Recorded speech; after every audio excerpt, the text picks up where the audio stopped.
So Hillary, I was trying to think, have you ever played a character quite like this before? Like somebody this sinister? Nope. And that's exactly why I wanted to be a part of it. And that's exactly what Deon said to me when he first met me. Exact words. Have you ever played a character like this? I don't think so. And I was like, you're right.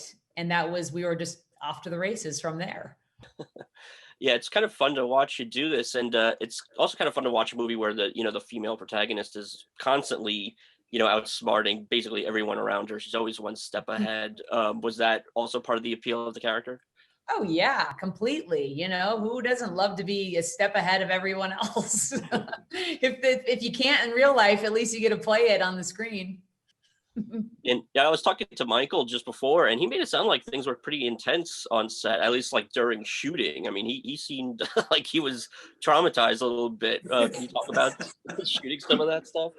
Yeah, well, look, it's an intense movie. It's a thriller, and it's like you don't know what's going to happen. No one knows what's going to happen next. And Val, really tries to stay ahead of the eight ball. But there's times when she's even caught behind it and has to catch up. And that's the beauty of it, is we are trying to figure it out. The audience is trying to figure it out, and no one really knows what's happening until it's over. And that is so rare.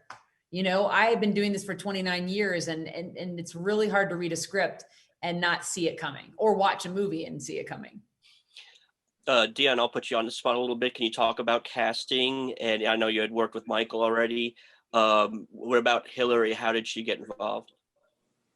I kind of just went to her, man. I reached out to her agents, her managers. I tried to find anybody I could possibly find that could get me in front of her. And ultimately, that ended up being a meeting between me and her at a restaurant. And she sat in the back of the restaurant, like in the back of the kitchen area, right? And behind her were like these people with fire. So when I walked in, it looked like a evil movie, and there was people with fire behind her. She was going, "Welcome," and I was like, "Miss Hillary, I'd come to talk to you about a script." And anyways, we met. She was awesome, man. Like it was everything that I imagined it would be meeting her. And what's great is it's still great. Like you meet people in life, man, you don't know what the purpose will be, but she said yes to my film. We ended up working together. She came on as a producer. I mean, we worked on the script together. We hung out together. We worked on scenes together. And that's what it's about, man. Like at the end of the day, when you make these films, so many people don't understand that you pour your life into them for a couple of months and you give your time, which you can never give back. So it was dope just to be able to do that with her. Hillary, I'd asked Michael this. Was there one scene in particular that was, especially challenging, either from a physical or emotional standpoint? Yeah, the scene in the when she has him meet her at the condo, and she says, "This is what you're going to do for me." It was really challenging. It's a difficult scene to do for a lot of reasons, and there's a lot of. I have a big monologue, and there's a lot of meat in that dialogue that needs to be, understood. But also you don't want to ever overplay anything, and for me, I was like, okay. And it was a hard scene that I needed a few takes on, and you had to get into that space, that headspace that she was at that point, which is like the like kind of height of what you see in Val when you watch the movie. I don't want to give anything away. So for me, that was the most challenging. I'm curious what Michael said. He said for him, I think it was a scene where with his mother, he had a really intense Oh moment yeah. with his on-screen mom, and kind of related to stuff he went through in his personal life. Yeah. But again, thank you guys so much for doing this, and congrats on the movie, and be safe out there. Thank Thank you. you so much, man. Thank you. Take care. So just to get started, I mean, there are a lot of intense scenes, obviously, between you and Hilary Swank in the movie. Can you talk a little bit about shooting some of those and working with her? Because I mean, some of them are pretty passionate and in good ways and bad ways. Yeah. Yeah, no, working with Hillary was ideal on so many levels. Obviously, we know what she's accomplished as an actor, so the opportunity to play with somebody like that was not only a dream come true, but a great learning experience, right? And then, you know, in terms of the scene work and the intensity, you cannot bring a knife to a gunfight. And Hilary is that person who, if she's gonna whip out an AK-47, you better have a 50 caliber. It is insane. You know, a 45 won't do. Like you can't, you know, you just have to bring it. And I love putting myself in that position. And you know, her humanity as a person and who she is and how silly and goofy she can be. All of that was just a plus factor off screen. So you guys were good, you know, when the cameras weren't rolling. You didn't take it to that next level where you were like, I got to stay away from her.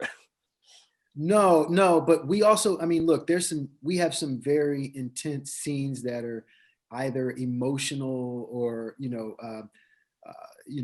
just anger. And so we took our relative space during those moments and stayed dialed in, between takes. And I love the fact that she respected my space. I respected hers, and it was all good. And Deon was great to both of us on that level. Do you get to that level sometimes, I guess, depending on the performance, where you almost get a little method with it, where you're, kind of living and breathing the character? Oh yeah, yeah. I mean, sometimes some characters just go. It goes so deep that you have to take a minute because you become overwhelmed, right? And so there was a moment in the interrogation room where I just was balled up in a corner. Most of that, you know. And then there's another moment towards the end of the film where after Deon yelled cut, I just laid on the floor of a warehouse and just was shaking and crying. So it can go to a whole different level, and that's real. I think that's why I got into it, though. You know what I mean? Like that, you want that feeling. You crave that feeling as an actor because not all material gets you there. Well, that was kind of going to be my next question. I was going to ask, is there one scene in particular that you remember being really particularly challenging, either from a physical or emotional standpoint?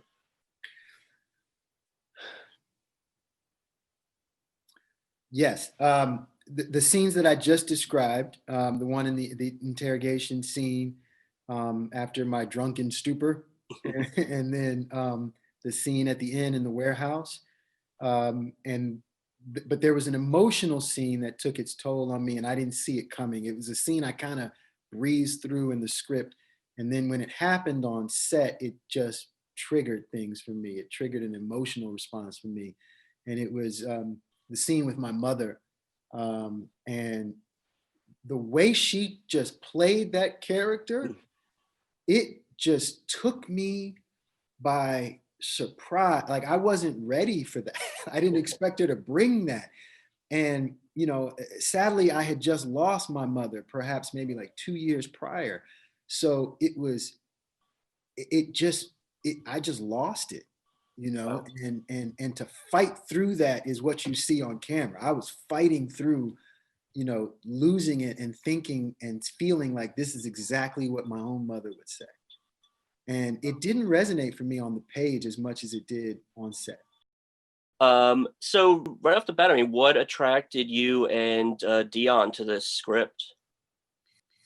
I mean, listen, it's a fun movie. Deon was he was a writer involved in this, so it was, we were writing it together and creatively involved from day one. So it was really fun to build it out and to kind of bring to life the new Fatal Attraction, Gone Girl, if you will, with all the twists and turns. It's fun to watch him work, you know what I mean, anyway. But this script is, I think one of the most thrilling and crazy manipulative things that we've done thus far. I mean, Intruder was pretty crazy itself, but this one is a little bit different.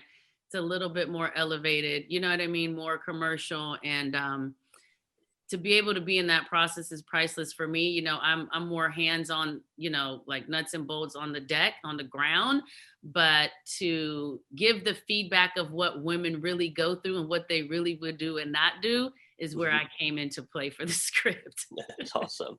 And you mentioned, you know, 2 great movies, and yeah, I mean, that was kind of what my next question was going to be. Inspirationally, like, did you look at those movies as sort of how you wanted to approach the look and feel of this one? You know, it's just started as a concept at first, you know what I mean? And then once you get in there, you know, obviously the familiarity of it was there, but it's like, how do you make this different? How do you elevate this one more? How do you make it for 2020, right? To where it can speak to today, you know, and the audience today and the culture today. So listen, we're always trying to one up everything that we do, you know what I mean? And you don't want the same movie. I mean, you have similar movies that are done over and over again, but you have to figure out a way to stand out. And so I think that was our main goal is how do we stand out differently from those films, but still, you know what I mean, speak to what the premise is. You guys have been like very prolific over the last few years, maybe like last 10 years or so, and we all know how hard it is to get a movie made. But you guys have been making them quite often. What is the secret to your guys' success? How you've been able to keep so busy?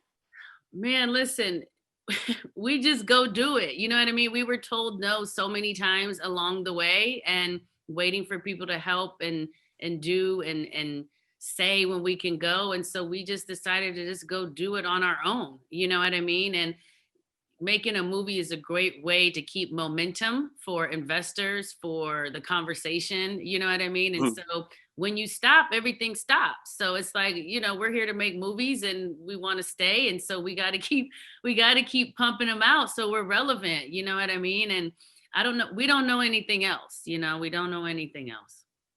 Obviously, this year's been a big challenge for everybody, and especially, you know, people working in the entertainment industries. Are you guys working on anything, or have you been working on anything this year? And if so, how are you kind of going about making it happen?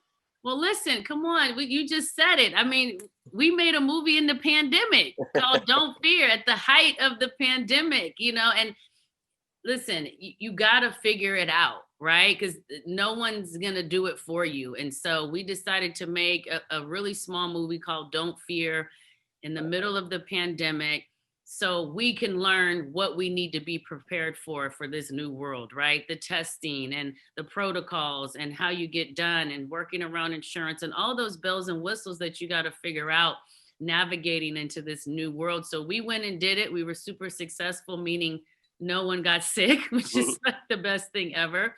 And, you know, we're waiting. We have a lot of films in the queue with studios. And so we're kind of just waiting to see how those shape out. But the great thing about us is we're a turnkey studio operation, you know, so Deon writes, direct, I produce. So, you know, we'll have something coming up here soon if these studios don't step up, because we got to go. We got to keep our ammunition out, right? We got Harlem Globetrotters. We got some really incredible films that we're scheduled to do, but they're not shooting. You know what I mean? And so it's like, hey, we have the flexibility and the ability to get up and get things done. And so I'm hoping something can go, because it's time, you know, it's time. Well, that's awesome. I love that. And congrats on this one, and looking forward to the next, and be safe out there. Thank you. Happy holidays. Happy holidays to you. All right, Thanks. take care. I don't believe you.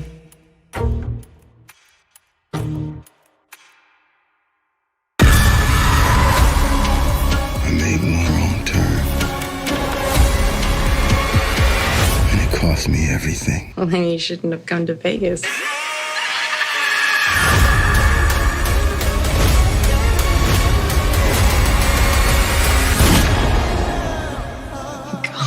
God, nothing's easy with you.